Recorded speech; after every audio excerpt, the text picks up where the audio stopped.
What up, I be in the building, and we're back for another video. Now, I'm kind of pissed because I already filmed this video, but my phone was not recording.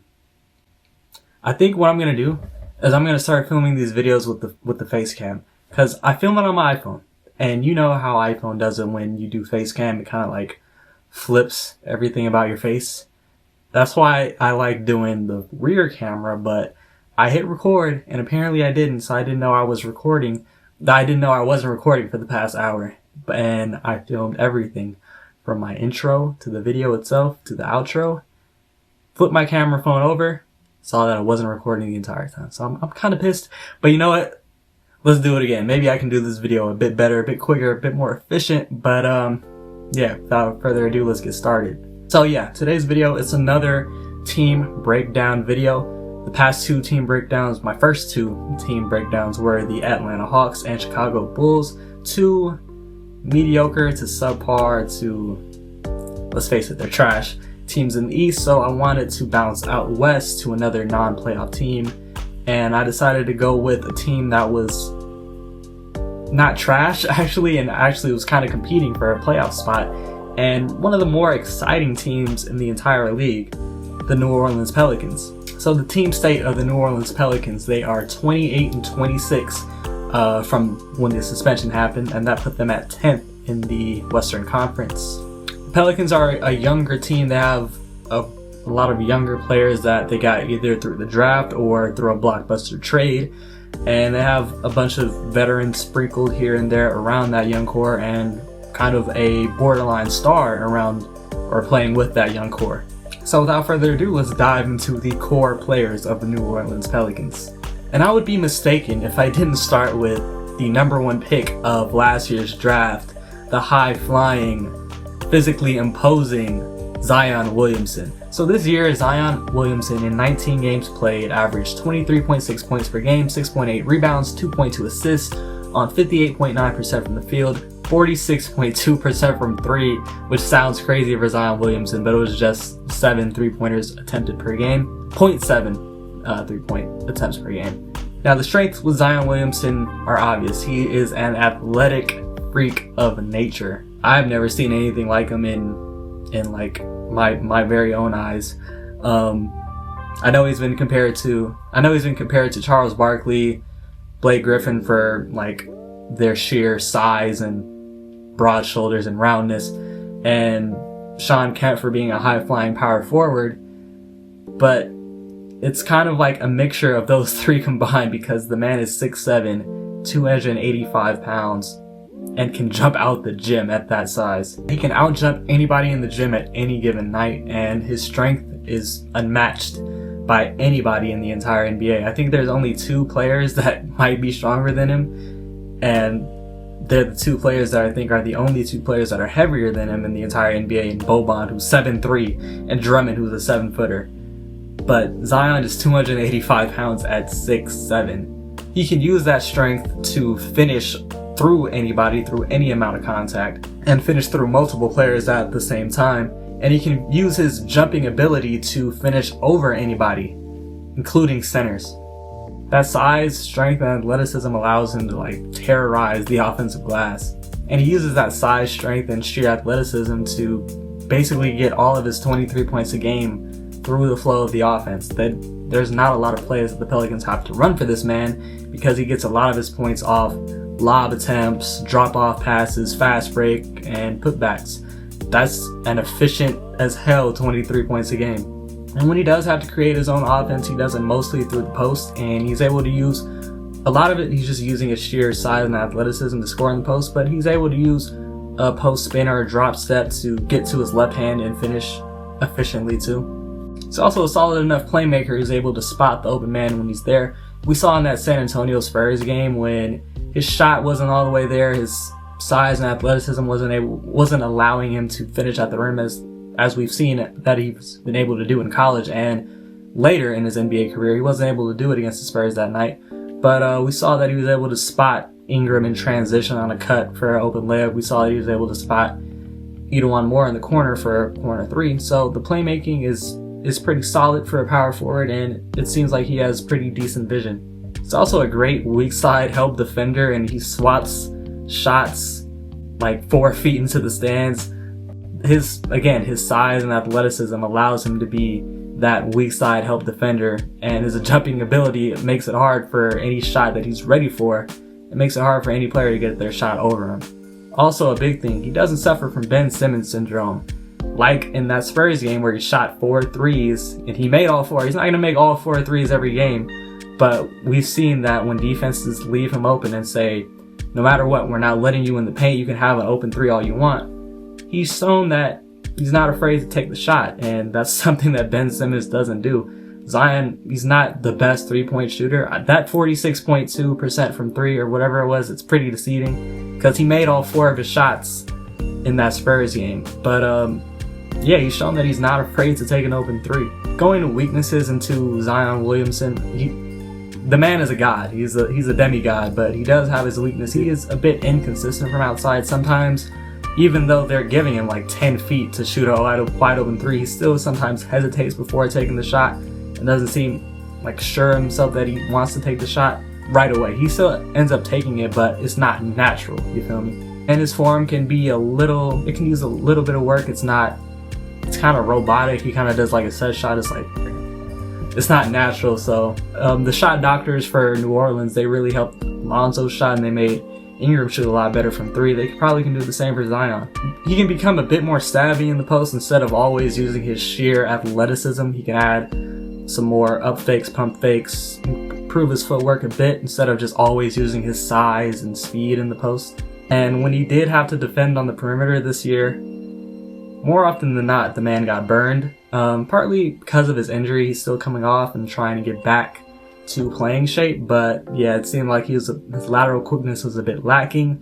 So whenever there's a switch and a pick and roll, he's gonna have to improve his perimeter defense in terms of staying in front of guys and making them work on offense.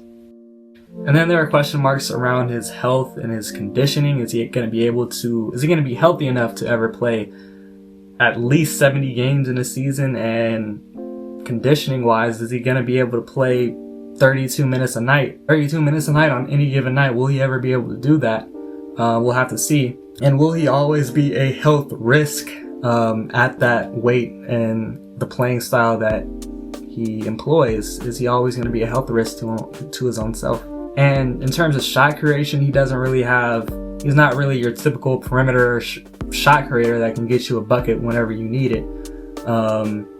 Yeah, a lot of his buckets are, like I said, through the offense, through just setups for him, and it's efficient as hell. But in terms of being a number 1 guy, you kind of have to have that shot creation ability. So, questions for Zion Williamson: will his health risk loom over his career?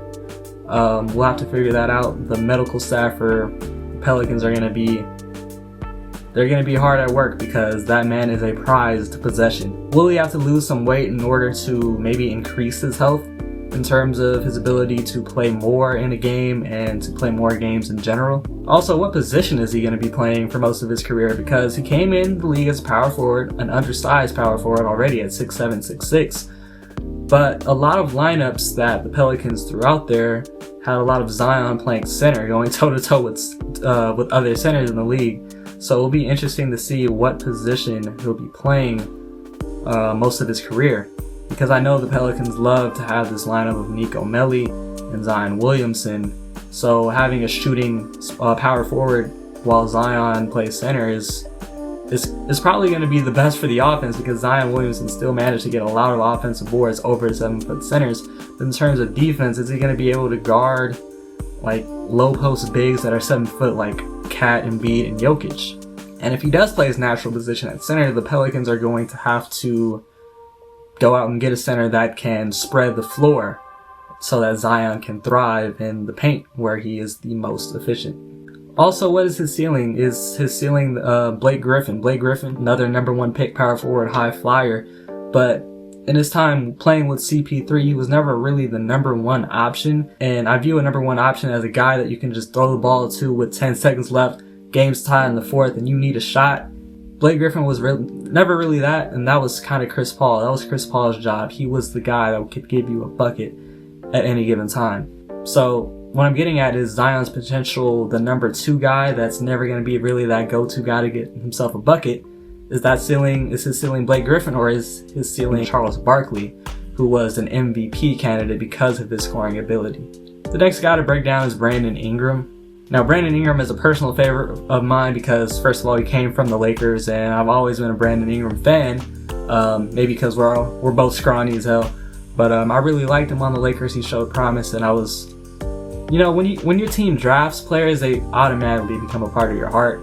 So me coming up in the NBA as an NBA fan with the Lakers in continual rebuild mode, I kind of grew attached to Jordan Clarkson, Julius Randle, D'Lo, Lonzo, Brandon Ingram when they were drafted, and when they all left eventually.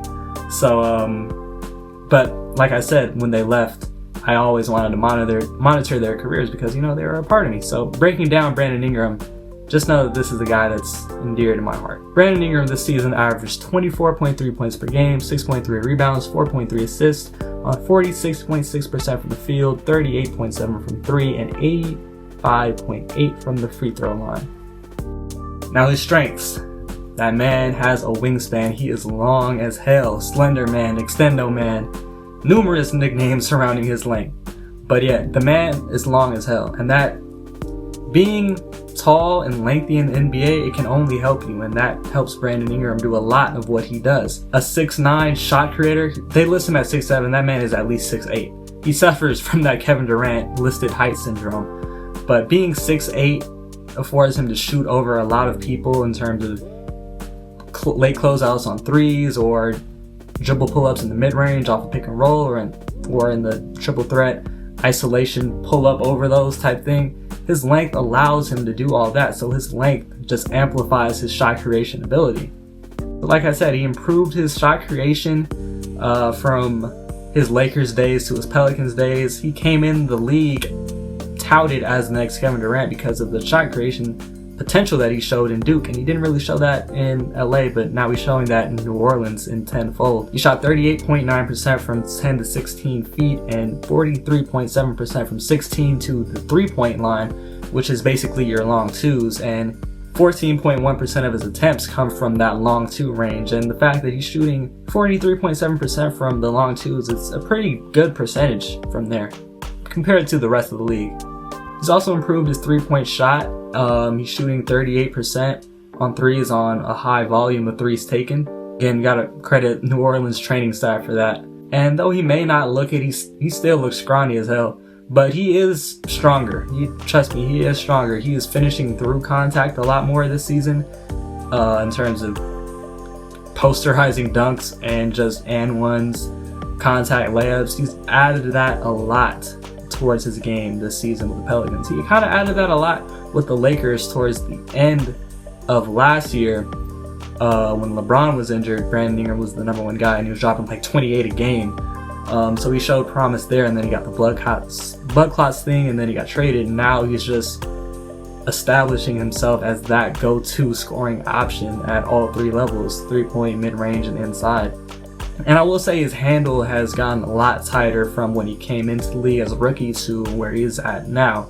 And his playmaking is a lot better too, averaging 4 assists a game at the small forward position. As typically a score first small forward, that's pretty good. Weaknesses from Brandon Ingram: even with his improved strength, he can stand to put on a couple more pounds, because this is a perfect evidence for this. The Pelicans were playing the Lakers when Zion Williamson was back. I don't know if it was in New Orleans or in LA, but yeah, Zion Williamson was back. Brandon Ingram was on the floor, Alonzo too. And obviously LeBron's on the Lakers, plays small forward. Ingram plays small forward. They did not have Ingram guard LeBron. They had 6'3" Drew Holiday guarding LeBron. Now I know Drew Holiday is one of the best defenders in the league. He's stocky, he's strong, but that man is 6'3" and guarding LeBron James, who is 6'9", 250. On paper, that doesn't bode well, and in the game, it didn't bode well. I think Drew Holiday got dunked on like 3 times, and LeBron just posted him up the entire game. And that was only because Brandon Ingram was too small to guard LeBron. It probably wouldn't have gone much better if Brandon Ingram was on LeBron, but It probably would have gone better if Brandon Ingram could put on like at least 10 to 15 pounds. Almost throughout the entire NBA, the championship winners on a team have been led by a two-way wing, whether it's Jordan for the Bulls, 6'6", strong as hell. Kobe Bryant, he's not the strongest wing, but another wing. Or Kawhi Leonard, 6'7", 235, or Braun, 6'9", 250. If the Pelicans want to be championship contenders, they're probably going to have to go toe-to-toe with another two-way wing who's physically imposing. And Brandon Ingram, they obviously didn't have confidence in Brandon Ingram guarding that type of guy. And he's going to have to guard those types of guys going forward because Jrue Holiday's not always going to be there to bail him out. Having said that, he is a solid on-ball defender, but I feel like he has a lot of defensive potential that is untapped. Like I said, the man has the physical gifts to be a clamp god. He's got the wingspan and he's 6'9". Like, that in itself gives you a lot of defensive potential. And I think he can, and I think he will tap into that the later he goes into his career. And I also think he can become a bit more impactful on defense with his wingspan, especially. What does he average on steals? Let me just check real quick. Yeah, this year he's averaging 1 steal a game and 0.7 blocks a game, which is a career high for him, but with his wingspan, I feel like he should luck into at least 1.5 steals, whether it's on ball, ripping somebody, or in the passing lane. I feel like he should luck into a 1.5 steal per game average and at least a block per game too. Hopefully he can become a bit more disruptive in terms of defense. The main question I have for Brandon Ingram is his fit with Zion on this Pelicans team. Now, right now, Brandon Ingram is a great player to have with Zion because, like I said, Zion isn't much of a shot creator, and Brandon Ingram is a shot creating bucket for this team. Are the Pelicans eventually in the future going to lean towards Zion being that number one guy if he can develop into it, or is Brandon Ingram going to take that mantle on his own? Because the man was an all-star this year because he was the number one guy on the Pelicans. Who's going to be the number one guy on that team in terms of give me the ball, it's tied 99-99 with 5 seconds left. Who's going to be that guy for the Pelicans? We'll have to see. Next player to break down, another former Laker that I mess with heavy, basically because we're both point guard type of players who love to pass and are clam gods. Trust me, I am a clam god. Lonzo Ball, he's the next player. This year, Lonzo averaged 12.4 points a game, 6.2 boards, 7 assists per game on 41.2% from the field, 38.3% from 3 on 6.5 three-point attempts, and he shot 56.7% from the free throw line. We'll get to the free throws, but let's start out with something positive, his strengths. Obvious strength for Lonzo Ball, he has some of the best court vision in the entire league. Now, he's a good facilitator in the half court. He really unleashes his passing vision in the fast break. Whether he's getting the ball and racing down the floor at 100 miles per hour, Lonzo Ball is 6'6", 6'5", and he's really fast with the ball, believe it or not. And being that fast with that height, being able to see over your average 6'3" point guard, that enables him to get a lot of assists in fast break. He's also patented. That's a tough word to say. He's also patented that Kevin Love type Peyton Manning full court heave. He's taken that into his own type of arsenal in terms of full court passes like Kevin Love and LeBron James have been doing their entire career. He's added that to his game. And he's kind of had that his entire life. If you look at all his life, Chino Hills highlights or UCLA highlights, he's always had that type of vision of just chuck it down the floor and get an easy bucket when the defense isn't back. And he's also a great lob passer, and having lob targets like lengthy ass Brandon Ingram and athletic ass Zion Williamson, that players that can get it wherever you throw it around the rim. Lonzo's great at finding those lob opportunities. He's also a great rebounder for the point guard position, and then again, that rebounding ability allows him to jumpstart the fast break, kind of similar to how Russell Westbrook does it. He gets a rebound and he immediately goes. Lonzo Ball does that same thing. When he gets a rebound, he immediately looks down the floor if there's a Peyton Manning type of heave, and if that's not there, he pushes the pace, and that's kind of what allows Lonzo to thrive at his best.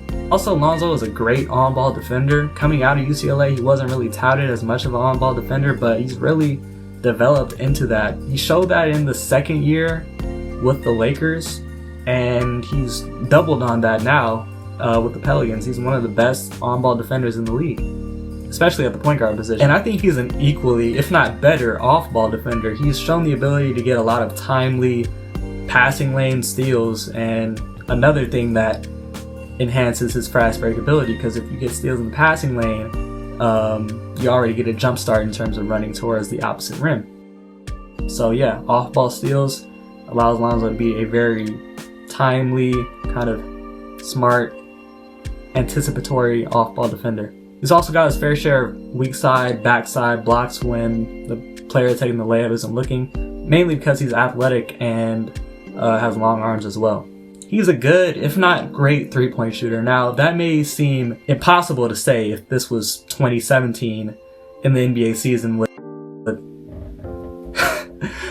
throwing up bricks out there, but that man is low-key a great three-point shooter now. He's shooting 38% on 7 attempts per game. That's really great. You gotta tip your hat off to the shot doctors in New Orleans, getting Lonzo Ball's form right. He's not shooting like it's a fucking slingshot anymore. And Brandon Ingram's a really good three-point shooter now. You gotta tip your hats off to the Pelicans training staff. Also, he's an improved finisher at the rim. Early in his career, there are a lot of memes of him just missing wide open layups.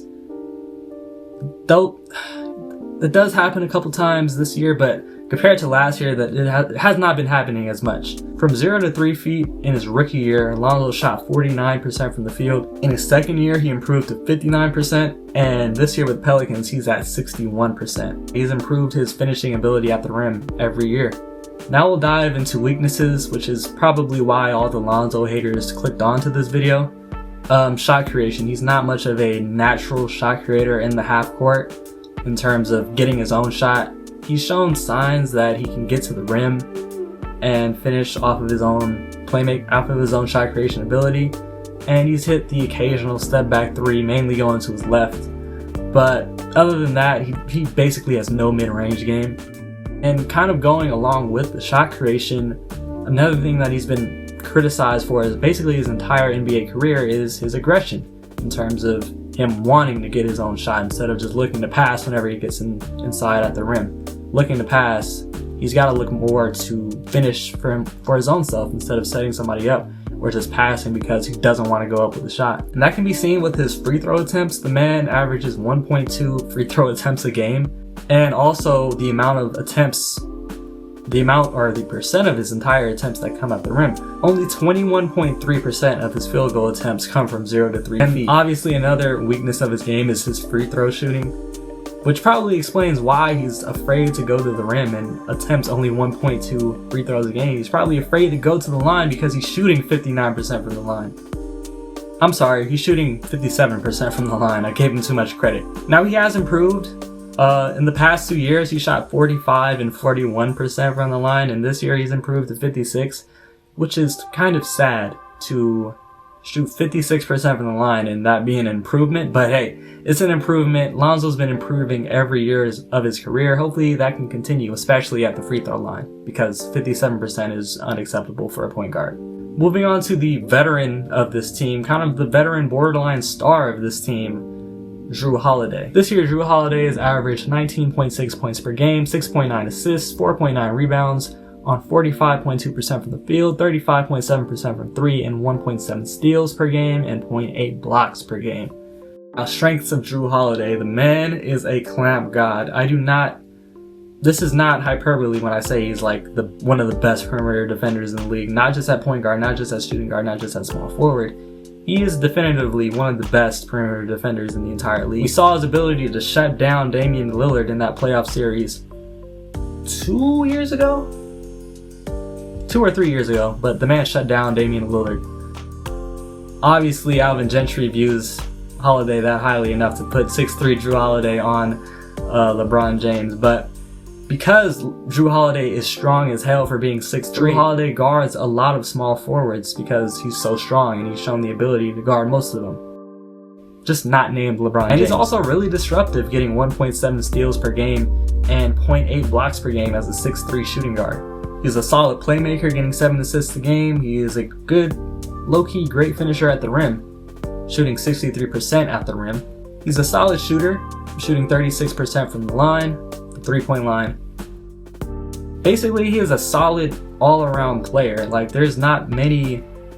He's pretty good to great in every facet of the game. Coming into the season, he was kind of shooting horribly from the three-point line, so at that point I might have said that was his weakness, but he really improved his efficiency to the point where now he's shooting 36% from three, which is league average. So given that he's a solid all-around player, I don't really have that many weaknesses to say for Jrue Holiday, besides that's kind of the extent that Jrue Holiday gets to. Besides being one of the best perimeter defenders in the league, on offense he's really good at everything offensively. He's good at everything. He doesn't excel in something completely. He's just good at everything offensively. The main weakness I have for Jrue Holiday isn't really about him, it's just about his contract. It's kind of less than ideal.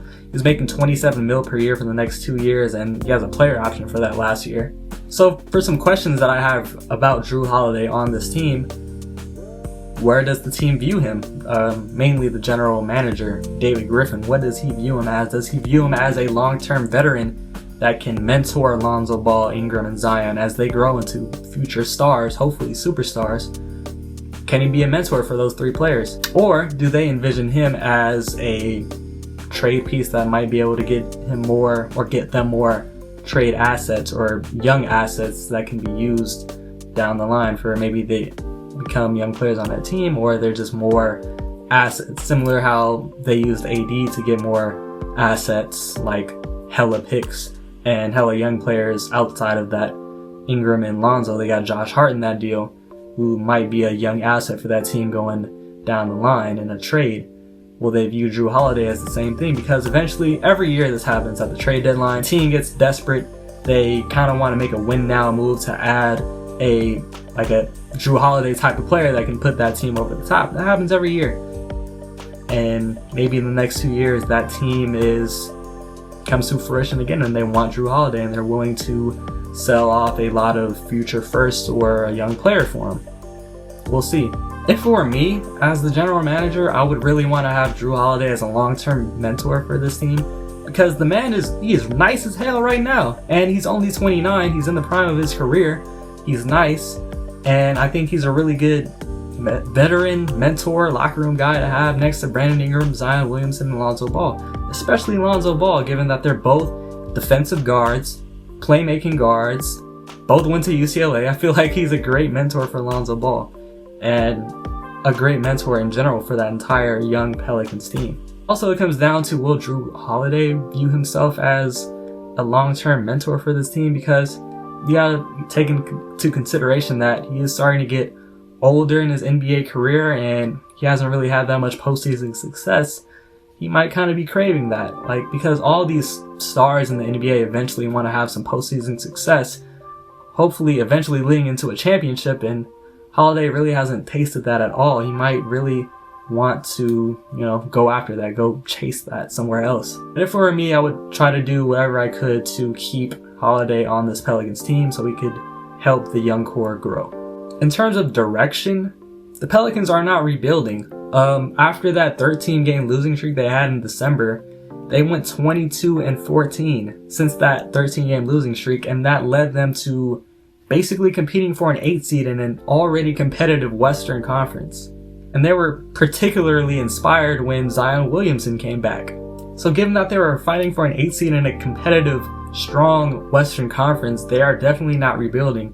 Instead, they are competing and developing their young players. Zion Williamson is still raw. Like I said, he's getting 24 a game, basically on stuff through the offense. Plays aren't really run for him. He still has a lot of room to grow offensively. Brandon Ingram was an all-star this year, and I still feel that he has a lot of untapped potential.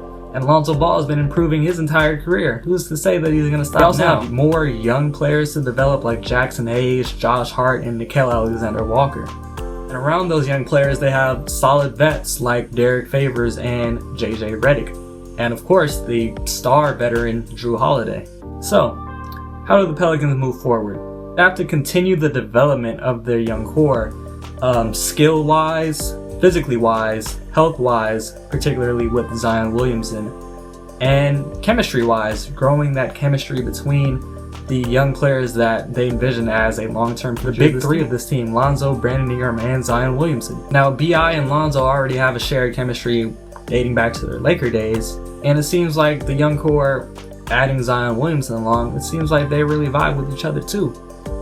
And of course, the ultimate chemistry setter, the chemistry builder, is winning. So they're going to have to win in order for them to build a great camaraderie together. Also, another point of emphasis for the Pelicans should be figuring out the best way to manage Zion Williamson's health, whether that's just accepting that he's never going to play more than 70 games per season. Will they have to take the Kawhi approach where he doesn't play back-to-backs, they load manage him a lot? Will he always have a minute restriction of less than 33 minutes a game? They got to figure out the best course of action for having Zion on this Pelicans team in order to get the most out of him and in order to get the most years out of him and for him to have a lengthy NBA career. They also have to continue to add vets like Favors and Redick, keeping those two vets and maybe adding a couple more to coincide with a win now mindset. They're no longer in this state of rebuilding and just garnering pick after pick after pick. They gotta start winning, and they show that they can win now in terms of fighting for an 8 seed in the West when Zion came back, and even before Zion Williamson came back. They show that they can compete in this Western Conference and maybe next year solidify themselves as playoff contenders. They also have hella picks from that Anthony Davis trade, and young players like Josh Hart. So every year, like I said, I said there's always a team that's looking to buy now in terms of making a win now move to make them championship contenders. There's always a team or two that's looking to offload their disgruntled star that's about to hit free agency the next offseason, because teams get desperate. They don't want to lose their star player for absolutely nothing. That player is always available at every single trade deadline, every single NBA year. The Pelicans, through that Anthony Davis trade, have a lot of ammo to use to maybe go after that type of guy, and not adding Zion, Lonzo Ball, or Ingram in that trade, using the picks that they garnered in the Anthony Davis trade, and maybe a second-tier young guy like Josh Hart or Nickeil Alexander-Walker or Jackson Hayes, using that ammo to go after a star player that otherwise would be lost from that team in free agency.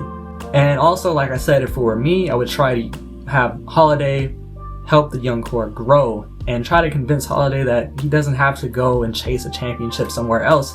If he were to commit to this team for the next 3 to 4 years, he could get that championship right here in New Orleans. That's what I would try to convince him. In terms of head coaching, I would try to give Gentry at least 1 to 2 more years to see if he's the guy to steer the ship or continue to steer the ship in the right direction. Gentry, his entire coaching career has been an up-tempo coach. He's from that Mike D'Antoni tree of coaching. He was the assistant coach for the Suns when D'Antoni was there with Steve Nash, and he eventually took over for the Suns after D'Antoni left. He's always employed a fast tempo, most shots possible, shoot early in the shot clock type of offense, and that kind of bodes well for having players like loves to push it in transition, loves to keep the ball moving. Zion Williamson, who thrives when he gets efficient, easy looks in transition, and Brandon Ingram, who's also a lob threat, a lengthy athlete who can thrive in the open floor. So on paper, Alvin Gentry seems like a great guy offensively to fit with this team. But we'll have to give him, or if it were me, I would give him 1 to 2 more years to prove that he can be the guy to eventually get this team into a championship contender. In all, any way you slice it, the Pelicans have a great, bright future with a young core of Zion Williamson, Brandon Ingram, and Lonzo Ball, with a veteran star like Jrue Holiday that hopefully they can keep alongside that young core. There's nowhere to go but up for this New Orleans Pelicans team, and they may have the next big 3 that we talk about in NBA history.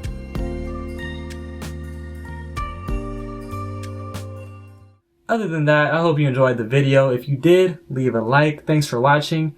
Go down in the comment section and discuss where you guys think, or what you guys think the Pelicans should do in terms of who's the number 1 guy on this Pelicans team, what should they do with Jrue Holiday, etc., etc., etc. Yeah, that's all I got. Thanks for watching again, and I'll catch y'all later. Peace.